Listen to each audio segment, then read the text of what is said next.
हिंदी की online classes में आप सभी विद्यार्थियों का एक बार फिर से स्वागत है। हमने कक्षा 10 में पद्य भाग में 4 चैप्टर पढ़ लिए थे और आज हम स्टार्ट करेंगे गद्य भाग से। हमारा पहला चैप्टर बहुत ही महत्वपूर्ण चैप्टर, भारतेंदु हरिश्चंद्र, एक अद्भुत अपूर्व स्वप्न।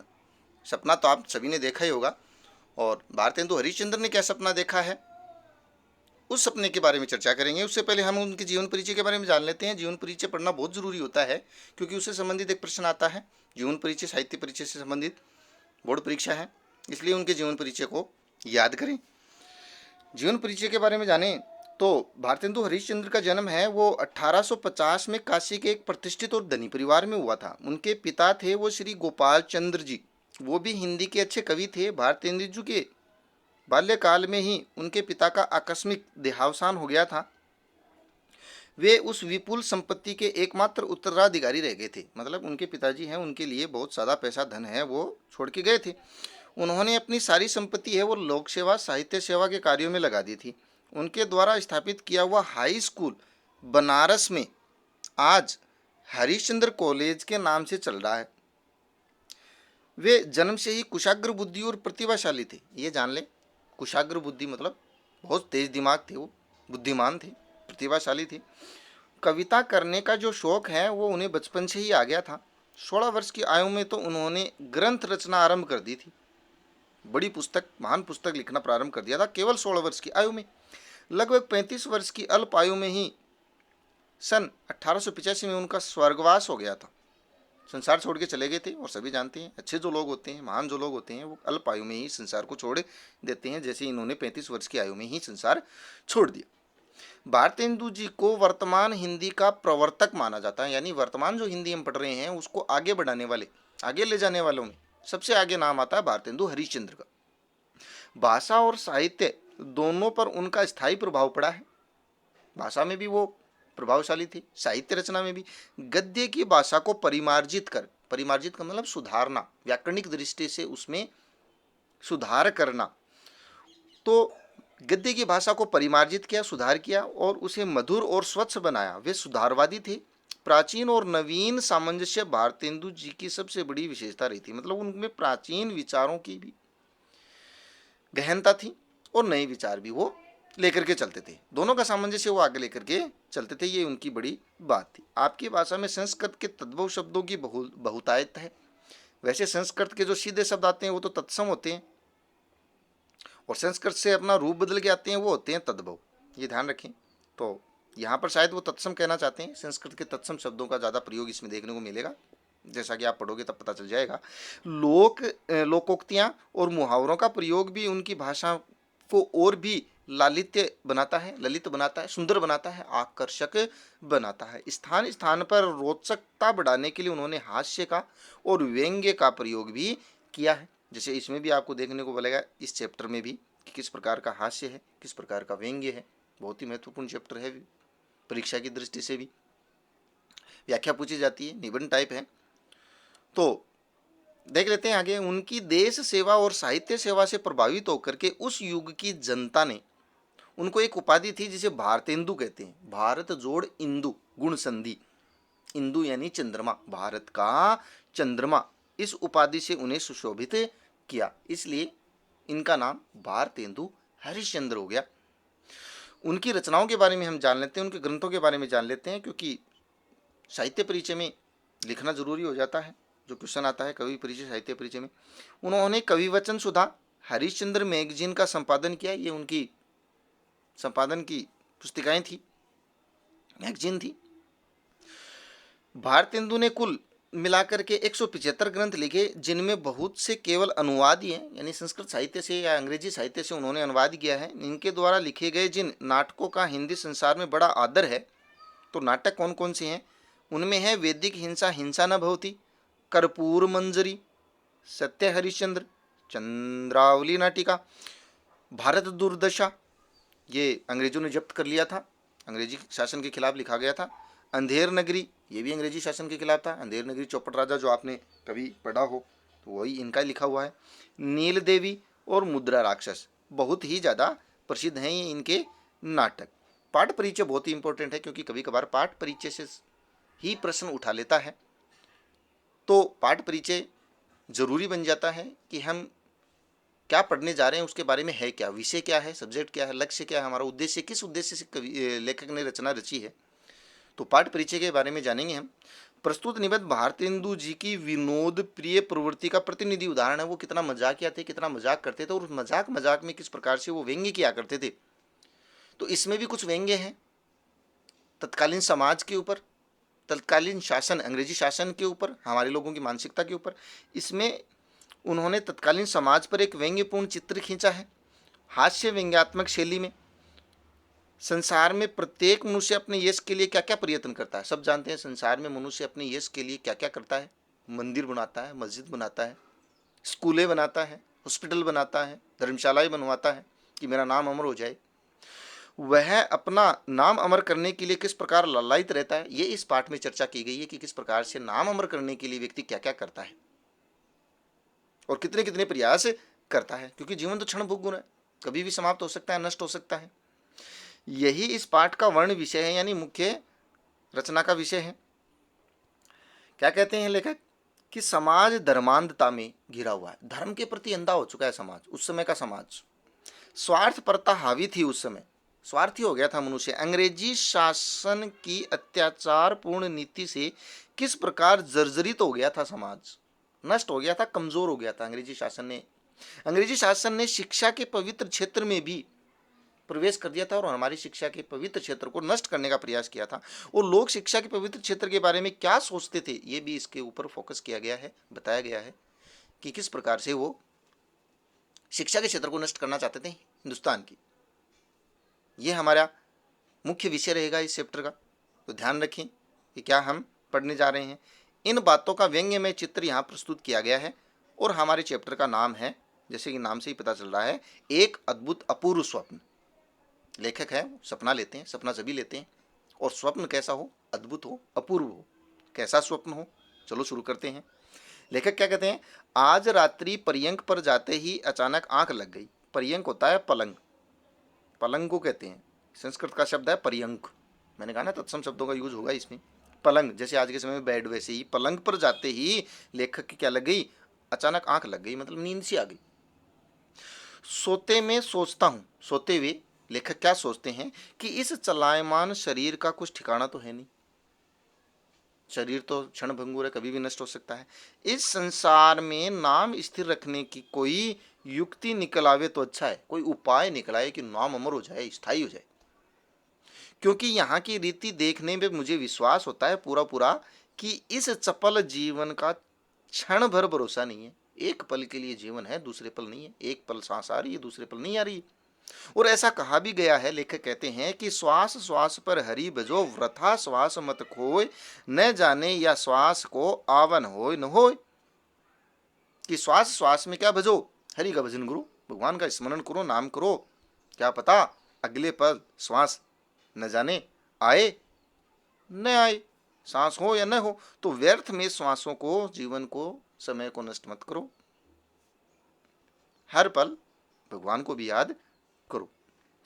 देखो समय सागर में एक दिन सब संसार अवश्य मग्न हो जाएगा, डूब जाएगा। मग्न हो जाएगा मतलब डूब हो जाएगा। किसमें, समय रूपी सागर यानी समुद्र में। समय रूपी समुद्र में लगभग संसार के सभी लोग क्या हो जाएंगे, नष्ट हो जाएंगे, समाप्त हो जाएंगे। कालवश, मृत्यु के वश में शशि यानी चंद्रमा और सूर्य भी नष्ट हो जाएंगे। एक दिन समय ऐसा आएगा कि हो सकता है ये सूर्य और चंद्रमा भी क्या हो जाएं, नष्ट हो जाएं। आकाश में तारे भी कुछ काल पीछे यानी कुछ समय के बाद दृष्टि ना आवेंगे, नजर नहीं आएंगे, तारे भी नष्ट हो सकते हैं। लेखक सपने में सोच रहा है कि सब कुछ क्षणभंगुर है, सब कुछ समाप्त होने का है, तो कुछ किया जाए। केवल कीर्ति रूपी कमल संसार रूपी सरोवर तालाब में वा रहे वा न रहे, ये रहे या नहीं भी रहे, तो रह भी सकता है। इसलिए कीर्ति रूपी कमल को इस संसार रूपी तालाब में उगाना पड़ेगा, प्रसिद्धि अपनी करनी पड़ेगी नाम रखने के लिए। सब तो एक तप्त तवे की बूंद पर बैठे हुए हैं। सभी लोग संसार के तप्त तवा, गर्म तवे के ऊपर जैसे बूंद गिरती है तो थोड़ी देर तो वो उछलती है फिर नष्ट हो जाती है, वैसे ही मनुष्य भी एक प्रकार से इस संसार में गर्म तवे पर बूंद के समान है, क्या पता कभी नष्ट हो जाए। तो संसार रूपी सरोवर में कीर्ति रूपी कमल उगा तो दें, क्या पता प्रसिद्धि मिल ही जाए। इस हेतु बहुत काल तक सोच समझ कर प्रथम विचार यह आया कि कोई देवालय बना करके छोड़ जाऊं, कोई मंदिर बना दूं जिससे मेरा नाम हो जाए, क्योंकि उस जमाने में मंदिर बनाते थे लोग, धर्म के प्रति आस्था रखते थे कि यह मंदिर इसने बनवाया। परंतु थोड़ी ही देर में समझ आ गया कि इन दिनों की सभ्यता, कौन सी सभ्यता? अंग्रेजी सभ्यता, उसके अनुसार इससे बड़ी कोई मूर्खता नहीं होगी। क्यों? क्योंकि लोग मंदिर जाएंगे ही नहीं, और जाएंगे नहीं तो नाम कैसे चलेगा भाई। और यह तो मुझे भली भांति मालूम है कि यही अंग्रेजी शिक्षा रही, चलती रही तो मंदिर की ओर कोई मुख भी फेर कर नहीं देखेगा, मंदिर में कोई आएगा ही नहीं, तो प्रयास तो असफल हो जाएगा। फिर किस प्रकार की प्रसिद्धि, किस प्रकार का नाम? तो मंदिर का जो विचार था वो तो त्यागना पड़ेगा भाई, मंदिर नहीं बनाएंगे। सपने में सोच रहे हैं, सपना बड़ा आकर्षक है, अपूर्व है। इस कारण विचार का परित्याग करना पड़ा कि मंदिर नहीं बनाएंगे। फिर पड़े पड़े पुस्तक रचने की सूझी कि चलो एक पुस्तक ही बना दे। जैसे गोस्वामी तुलसीदास ने रामचरितमानस जैसी पुस्तक की रचना करी और नाम प्रसिद्ध हो गया, वैसे ही पुस्तक बना दे एक बढ़िया।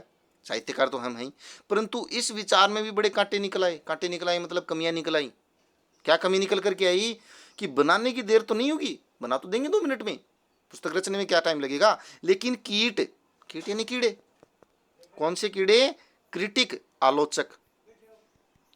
आलोचक रूपी जी कीड़े हैं, वो इस किताब को आदि तो खा जाएंगे, आलोचना कर करके कमियां निकाल देंगे, और जो महत्वपूर्ण बातें मैं लिखूंगा उसको नष्ट कर देंगे। तो ये प्रश्न भी है कि पुस्तक का विचार कैसे त्याग दिया, और ऊपर वाले में ये आता है कि मंदिर का विचार कैसे त्याग दिया। तो ये याद रखें कि आलोचक रूपी कीड़े हैं, वो आदि से अधिक निगल जाएंगे, पुस्तक को कमियां निकाल करके मेरी महत्वपूर्ण बातें तो नष्ट कर देंगे।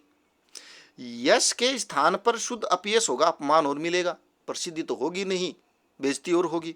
जब देखा कि अब टूटे फूटे विचारों से काम नहीं चलेगा, कि ये टूटे फूटे विचार तो नहीं चलेंगे, किसी से राय ली जाए, और राय तो सबसे पहले किससे लें?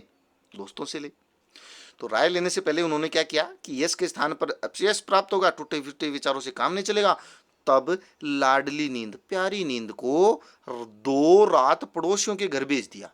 सपने में भेजना है, भेज दिया नींद को, और आंख बंद करके किसकी? शंभू की सी, शिव जी की सी समाधि लगा ली।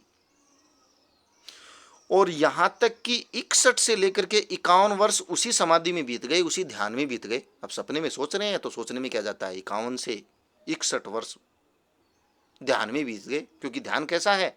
शिव जी की समाधि है। तो नींद को भेज दिया साइड में और समाधि लगा ली। अंत को एक मित्र के बल से अति उत्तम बात की पूंछ हाथ में पड़ गई। एक बात, एक विचार मित्र ने सुझाया कि नाम प्रसिद्ध रखना है तो एक काम करो। क्या? स्वप्न ही में प्रभात होते ही, सपने में सोच रहे हैं कि जैसे ही सपने में प्रभात हुआ, सपने में क्या हुआ? प्रभात यानी सूर्योदय हुआ, तो पाठशाला बनाने का विचार दृढ़ किया मित्र की सहायता से। स्कूल बनाएंगे, अपूर्व स्कूल। अपूर्व मतलब नाम अपूर्व नहीं, 5 स्टार स्कूल, बहुत ही शानदार अद्भुत स्कूल बनाएंगे, ये मित्र ने बताया था। परंतु जब थैली में हाथ डाला, थैली मतलब पॉकेट में, खजाने में हाथ डाला, बैंक बैलेंस देखा तो केवल 11 गाड़ी ही मोहरे निकली। सोने की 11 गाड़ी मोहरे, 11 ट्रैक्टर मोहरे निकली। अब आप जानते हो अपूर्व पाठशाला है, विशेष पाठशाला है, इससे तो काम चलेगा नहीं। आप जानते हो कि इतने में मेरी अपूर्व पाठशाला का एक कोना भी नहीं बन सकता। वैसे बन सकती है पाठशाला, लेकिन अपूर्व पाठशाला है लेखक की, ये नहीं बन सकती 11 गाड़ी मोहरों से, सोने की मोहरों से। निदान उपाय क्या किया गया? अपने इष्ट प्रिय मित्रों की भी सहायता लेनी पड़ी। तो मित्र प्रिय थे तो उन्होंने सहायता दी। ईश्वर को कोटि धन्यवाद देता हूं जिसने हमारी ऐसी सुनी कि यदि ईंटों की ठोर यानी स्थान पर, ईंटों के स्थान पर मोहर चुनवा लेते तब भी 10-5 रेल रुपए और खर्च पड़ते, बच जाते हमारे पास। इतने पैसे मिले मुझे मेरे मित्रों की सहायता से, होते होते सब हरि की कृपा से ठीक हो गया। इसमें व्यय हुआ कितना वह तो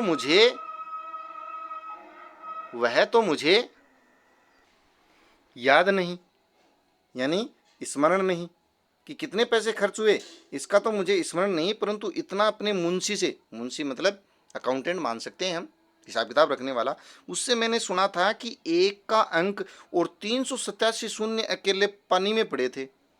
कितने पैसे पानी में खर्च हुए थे?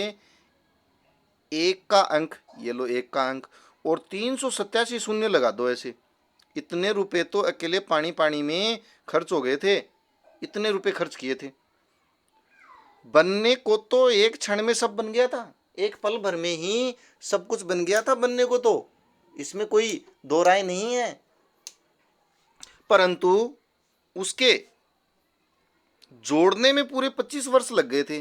मतलब पाठशाला तो बन गई थी, लेकिन पाठशाला में टीचर, गुरुजी की पोस्टिंग करना, बाकी और चीज़ें करना, इसमें 25 वर्ष लग गए थे।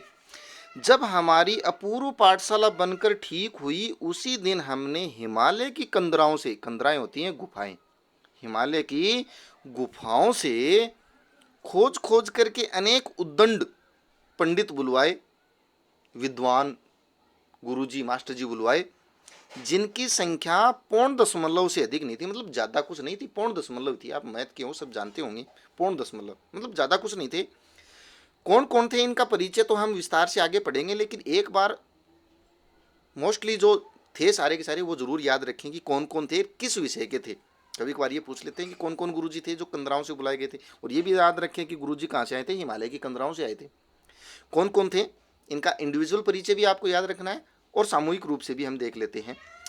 पहले जो हमारे थे वो थे, मुख्य ये थे पहले, सॉरी यहाँ से शुरू करते हैं। इस पाठशाला में अनगिनत अध्यापक नियुक्त किए गए थे, परंतु मुख्य केवल ये थे, पंडित मुग्धमणि शास्त्री तर्कवाचस्पति प्रथम अध्यापक। पहले हमारे जो गुरुजी थे वो मुग्धमणि शास्त्री हैं, जो तर्क शास्त्र के ज्ञाता है, तर्क शास्त्र के विषय के, सब्जेक्ट के।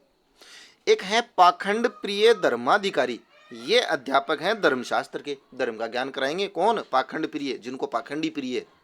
धर्म में पाखंड का क्या काम, लेकिन है, गुरुजी का नाम भी ऐसा है। प्राणांतक प्रसाद वैयाकरण अध्यापक हैं वैद्यक शास्त्र के, वैद्य जी, चिकित्सा शास्त्र के जो अध्यापक हैं वो हैं प्राणांतक प्रसाद, प्राणों को अंत करने वाले।